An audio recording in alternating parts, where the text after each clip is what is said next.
Have not done a good job. Those words from City Housing Hamilton tonight as CHCH News looked into concerns about property maintenance at the former affordable housing complex known as Jamesville in Hamilton's North End.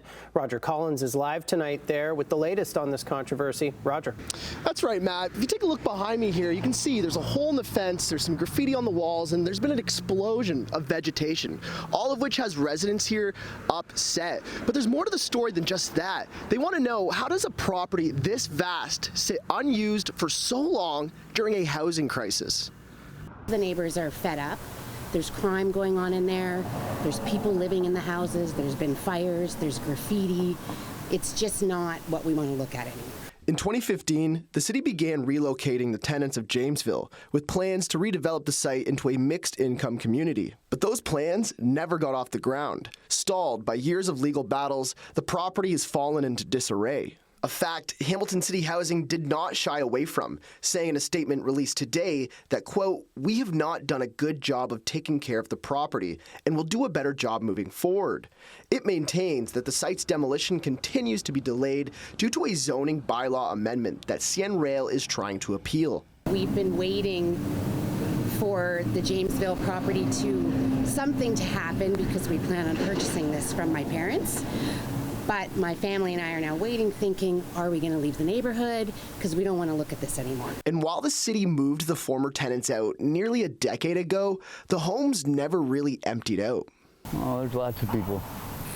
Lots of them. Kevin Forrest has been on the street for 8 years. For the last 8 months, he says he's been staying inside the former Jamesville site whenever he can. Well, it was the only spot around, so I took it. But they keep kicking me out every day. So. The city cleared these homes to make way for a solution to the housing crisis.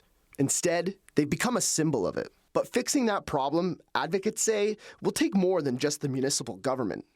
The municipality really can't afford, without a substantial increase in people's property taxes, putting their risk of housing in jeopardy and the cost of their homes in jeopardy, to build the kind of sustained shelter and affordable housing, and especially supportive housing, that we need. It's been a real effort by this term of council across all political stripes to try and address it, but they just cannot do it without that support of the other levels of government that have, much better ways of raising funds than just simply property taxes.